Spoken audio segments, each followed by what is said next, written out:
வணக்கம். இது ஆதிக்கடவுள் YouTube channel.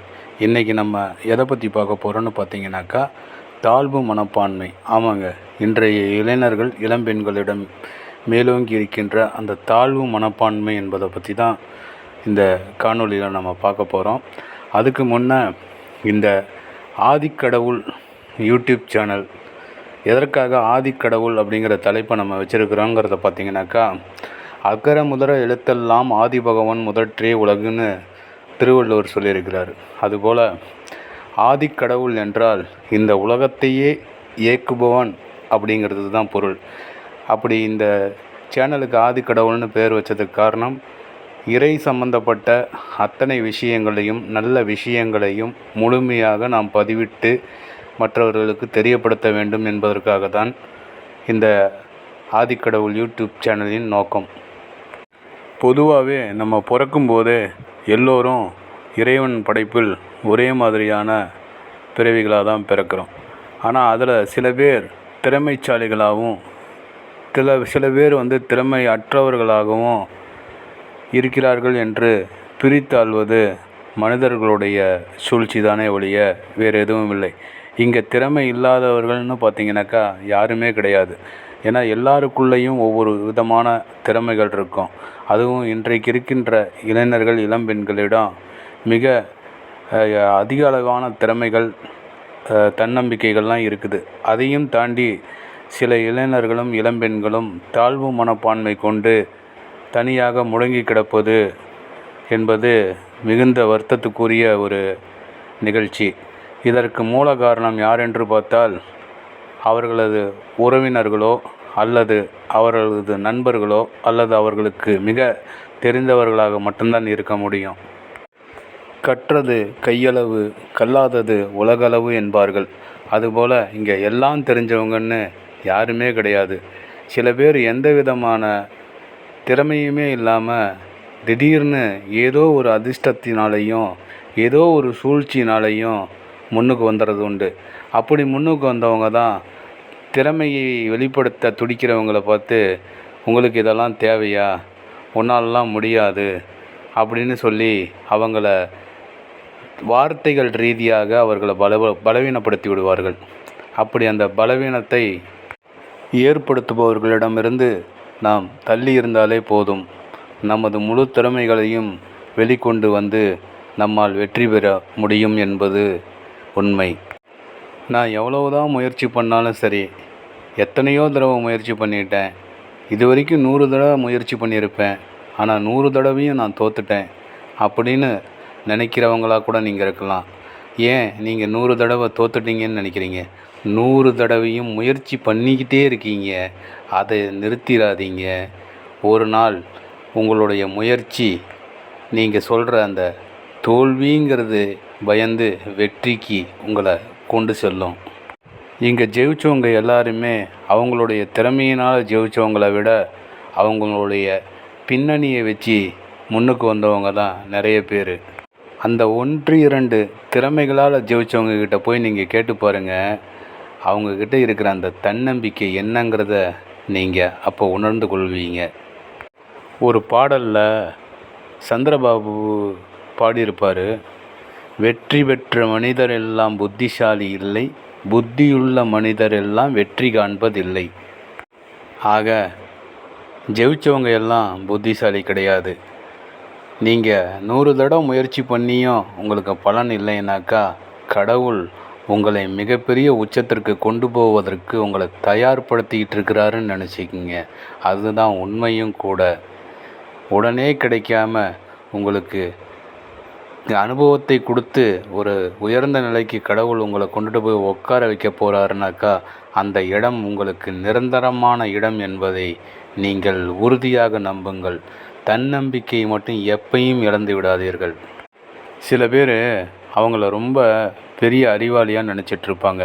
ஏன்னா அவங்களுக்கு கஷ்டப்படாமல் எல்லாமே கிடச்சிருக்கும்.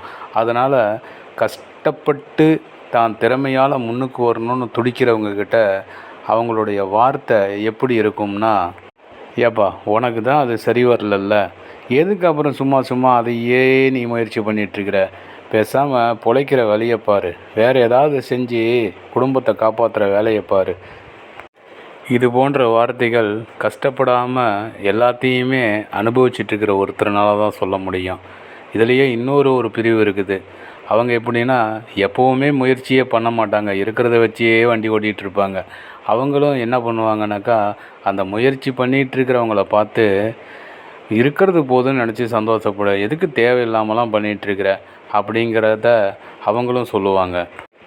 ஆக கஷ்டப்படாமல் எல்லாமே கிடைச்சவனும் சரி, கஷ்டமே படக்கூடாதுன்னு நினைக்கிறவனும் சரி, இவங்க 2 பேருமே திறமைசாலிகளை முயற்சி செய்பவனை ஊக்கப்படுத்துறத விட அவனை மன ரீதியாக காயப்படுத்துறது தான் தன்னோட வேலையாகவே வச்சிட்ருப்பாங்க. இந்த மாதிரி ஆளுங்களை தயவு செஞ்சு கொஞ்சம் தள்ளி வச்சிருங்க. எல்லா மனுஷங்களுக்குள்ளேயும் ஒரு விதமான திறமை நிச்சயமாக இருக்கும். அதை நம்ம எந்த விதத்தில் பயன்படுத்துகிறோம், எந்த வழியில் கொண்டு போகிறோம், அதுக்காக எவ்வளோ முயற்சிகள் எடுக்கிறோங்கிறது தான் விஷயமே இருக்கே தவிர, மற்றவங்க சொல்கிறதுனால எந்த விஷயமும் நடக்க போகிறதில்ல. ஏன்னா ஒவ்வொருவரும் பார்க்குற அந்த கோணத்தில் தான் எல்லா விஷயமுமே அடங்கியிருக்குது. தன்னை மிகப்பெரிய அறிவாளின்னு சொல்லி அடுத்தவங்களுக்கு அட்வைஸ் பண்ணுறவங்களோட பார்வை எப்படி இருக்கும்னா, அதுக்கு ஒரு சின்ன கதையை நம்ம உதாரணமாக சொல்ல முடியும். 2 பேர் காட்டுக்குள்ளே போயிட்டுருந்தாங்க. ஒரு இடத்துல ஓய்வு எடுத்தாங்க. அவங்களுக்கு எதிர்த்தாப்புல ஒரு இடத்துல அழகான ரோஜா செடி நிறைய வளர்ந்துருந்தது. அதில் ஒருத்தன் போய் ரோஜா செடி எல்லாத்தையும் வேரோடு பறிச்சுக்கிட்டான், தான் வீட்டில் நட்டு வளர்க்குறதுக்காக. இன்னொருத்தன் என்ன பண்ணால், அங்கேருந்த ஒரு பையை எடுத்து அங்கே இருந்த களிமண்ணெல்லாம் அள்ளி அந்த பையில் சேகரிச்சுக்கிட்டான். கொஞ்ச நாளைக்கு அப்புறம் அவங்க 2 பேரும் ஒன்றா சந்தித்தாங்க. அப்போ முதலாவதாக ரோஜா செடிகளை மட்டுமே பறிச்சுட்டு போனான் பார்த்தியா, அவங்ககிட்ட 2வதாக களிமண் அள்ளினவன் கேட்டான், ரோஜா செடிகள்லாம் எடுத்துகிட்டு போனியே எப்படி நல்லா வளர்ந்துருக்குதான்னு. அதை கொண்டுட்டு போய் நட்டு வச்சேன், 2 நாள் நல்லா இருந்தது, அதுக்கப்புறம் எல்லாம் வாடி செத்து போச்சு. ஆமாம், மண்ணை எடுத்துகிட்டு போனியே நீ என்ன பண்ணேன்னு. அந்த மண்ணுக்குள்ளே ரோஜாவோட விதை இருந்தது, அதை கொண்டுட்டு போய் என் வீட்டு தோட்டத்தில் தூவி விட்டேன். இன்றைக்கி நிறைய ரோஜா செடிகள் பூத்து குலுங்கிட்டு இருக்குது. இன்றைக்கி நான் மலர் வியாபாரம் பண்ணிகிட்ருக்கிறேன் அப்படின்னு சொன்னான். ஆக முதலாவதாக செடி எடுத்த அந்த புத்திசாலிக்கு அந்த அழகான ரோஜாவும் ரோஜா செடியும் மட்டும்தான் தெரிஞ்சது. அவன் முட்டாளுன்னு நினச்ச அந்த களிமண் எடுத்துகிட்டு போனவனுக்கு அந்த களிமண்ணில் விழுந்து கிடந்த ரோஜாவோட விதை தெரிஞ்சது. அதனால் அந்த விதையை வச்சு அவன் மீண்டும் ரோஜா தோட்டத்தையே உருவாக்க முடிஞ்சது. செடியை எடுத்துகிட்டு போனவன் அதை சரியாக பராமரிக்காததுனால அந்த செடி வாடி இறந்து போயிடுச்சு. ஆக நம்ம ஒவ்வொரு விஷயத்தையும் எந்த பார்வையில் எப்படி அணுகுகிறோம் என்பதை பொறுத்து தான் நம்மளுடைய திறமைகள் வெளிப்படும். ஒருத்தர் சொல்கிறனாலையோ, அவங்களுக்கு எல்லாம் தெரியும் அப்படின்னு நம்ம நினச்சி அவங்க சொல்கிறத கேட்குறனாலையோ நம்ம வாழ்க்கையில் எந்த வெற்றியும் வந்து சேர போகிறதில்ல. நம்மளுடைய நம்பிக்கை எல்லாத்தையும் நமக்கு சாதகமாக்கி கொடுக்கும். இதுக்கு இன்னொரு உதாரணம் சொல்லணுன்னாக்கா, நம்ம தமிழ்நாட்டிலேயே ரியலாக நடந்த ஒரு சம்பவம். அதாவது உங்கள் எல்லாருக்குமே தெரியும், இந்த பேரிச்சம்பழங்கிறது சவுதி அரேபியாவில் வறட்சியான பாலைவனங்களில் வளரக்கூடிய ஒரு தாவரம். ஆனால் அப்படி வெப்பமான பூமியில் வளரக்கூடிய அந்த பேரிச்ச மரங்களை நம்ம ஊரில் வளர்த்தவே முடியாதுன்னு சொன்னாங்க. ஆனால் அந்த மரங்களை எல்லாம் கொண்டு வந்து நம்மூர் மண்ணில் நட்டு அதை வளர்த்து இன்றைக்கு அதில் அளவுக்கு அதிகமான மகசூலையும் பெற்று வியாபாரத்தையும் ஒருத்தர் பண்ணி காட்டியிருக்கிறாரு. வறட்சியான பூமியில் மட்டுமே வளரணும்னு சொன்ன அந்த பேரிச்சம்பழத்தோட மரத்தை இன்றைக்கி நம்ம ஊர் மண்ணில் வளர்த்தி அதில் வெற்றியும் அடைஞ்சிருக்கிறாருன்னா அவருடைய தன்னம்பிக்கை தான் அதுக்கு காரணம். ஆக இளைஞர்களே, நீங்கள் 100 தடவை இல்லை 1000 தடவை முயற்சி பண்ணுங்க. முயற்சி செய்து தோற்பவன் தான் வெற்றியாளன். முயற்சியே செய்யாமல் ஜெயிப்பவன் தோல்வியாளன் என்பதை நினைவில் கொள்ளுங்கள். உங்கள் முயற்சிக்குண்டான நல்ல விஷயங்கள் நிச்சயம் நடக்கும். கடவுளை, இறைவனை மனதில் கொண்டு உண்மையாக உங்கள் முயற்சியையும் திறமையும் கொண்டு சேருங்கள். உங்களுக்கு ஒரு நல்ல வாய்ப்பு கிடைக்கும். அதை கைப்பற்றி கொள்ளுங்கள். அது உங்களை உச்சத்தில் கொண்டு வந்து வைக்கும். இதற்கும் ஒரு உதாரணமாக ஒரு குரு இருந்தார். அவர்கிட்ட ரொம்ப வருஷமாக ஒரு சிஷ்யன் இருந்தார். சமீபத்தில் சேர்ந்த ஒரு சிஷ்யன் இருந்தார். ஆக குருவுக்கு மனசில் தன் சிஷ்யங்களில் ஒருத்தரை குருவாக நியமிச்சுட்டு அவர் ஓய்வெடுக்க நினச்சார். ஏன்னா அவர் உபதேசம் பண்ணுறது தான் அவருடைய தொழில். ஆக அதற்கு 2 சிஷ்யர்களில் யாராவது திறமைசாலிகள் இருக்கிறார்களா என்பதை பரிசோதிக்கணுன்ட்டு என்ன பண்ணார், திடீர்னு ஒரு நாள் 2 பேர்த்தையும் கூப்பிட்டு, எனக்கு ரொம்ப பசியாக இருக்குது, பக்கத்தில் இருக்கிற மாமரத்தில் யாராவது எனக்கு 2 பழம் பறிச்சுட்டு வந்து கொடுங்கன்னு சொல்ல, அந்த ரொம்ப வருஷமாக சிஷியனாக இருந்தவர் வெடுக்குன்னு ஓடி போய் ஒரு 5 நிமிஷத்தில் 2 பழத்தை கொண்டுட்டு வந்து கொடுத்துட்டாரு. அப்போ புதுசாக வேலைக்கு சேர்ந்து கொஞ்ச நாளே ஆனவர் ஒரு அரை மணி நேரம் கழித்து 2 பழத்தோடு வந்தார். ஆக 2 பேர்கிட்ட இருந்த பழத்தையும் வாங்கி தன்னோட பசியை தீர்த்துக்கிட்ட குரு அரை மணி நேரம் கழிச்சிட்டு பழத்தை எடுத்துகிட்டு வந்த சிஷியனை பார்த்து, இனிமே இந்த குருவான எனது பதவி நீ தான் பார்த்துக்கணும், அதுக்கு தகுதியான ஆள் நீ தான் அப்படின்னு சொல்லவும், ரொம்ப வருஷமாக சிஷியனாக இருந்தவருக்கு பயங்கர கோபம். நம்ம 5 நிமிஷத்தில் ஓடி போய் 2 பழத்தை கொண்டுட்டு வந்து கொடுத்துட்டோம். ஆனால் இந்த குரு பாரு, இவ்வளோ லேட்டாக அரை மணி நேரமாக குரு பசியோடு இருப்பாருங்கிறத கூட நினைக்காம இவ்வளோ லேட்டாக கொண்டுட்டு வந்து கொடுத்தவங்ககிட்ட வந்து குருவோட பதவியை கொடுக்குறாரு அப்படின்னு நினச்சி குருக்கிட்ட நேரடியாக கேட்டான். அதுக்கு உடனே குரு, சரி நீ பழம் கொண்டுட்டு வர போனியே, என்ன செய்து விட்டு வந்தாயின்னு கேட்டார்.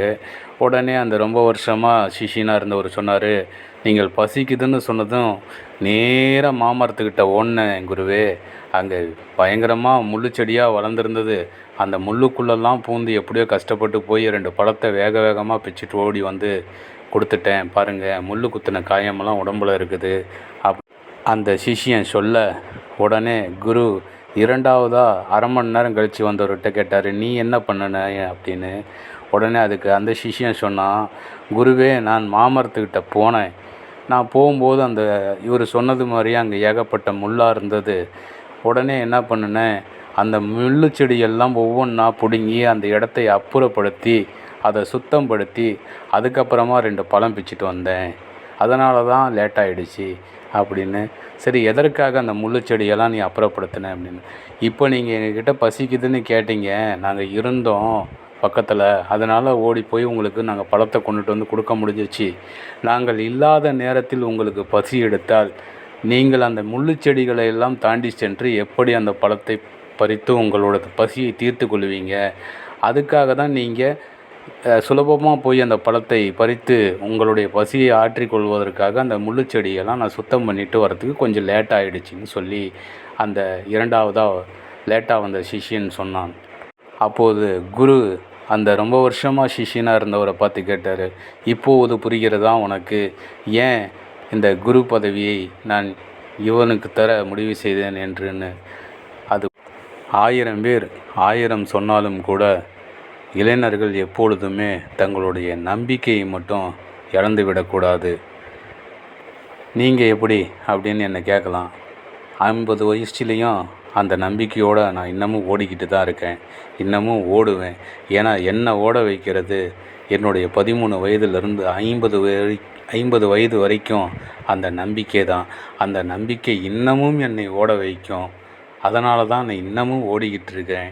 ஆக எதற்காகவும் கவலைப்பட்டு உங்களை வருத்தி கொண்டு அவர் அதை சொன்னார் இவர் இதை சொன்னார்னு சொல்லி சோர்ந்து போயிடாதீங்க. இங்கே 30 ஆண்டு தாழ்ந்தவனும் இல்லை, 30 ஆண்டு வாழ்ந்தவனும் இல்லைன்னு ஒரு பழமொழி சொல்லுவாங்க. அதுபோல் உங்களுக்கான ஒரு காலம், உங்களுக்கான ஒரு நேரம் நிச்சயமாக காத்துட்ருக்கோம். அந்த நேரம் வர்ற வரைக்கும் விடாமல் ஓடுங்க. ஒரு கல்லுக்கடியில் இருக்கும் ஒரு விதை எப்படி அத்தனை எதிர்ப்புகளையும் மீறி முட்டி மோதி முளைத்து வெளிவருகிறதோ, அதுபோல் உங்களுடைய முயற்சி நிச்சயமாக அந்த விதையைப் போல ஒரு நாள் உங்களை உச்சத்தில் கொண்டு வைக்கும் என்பதில் எந்த மாற்று கருத்தும் இல்லை.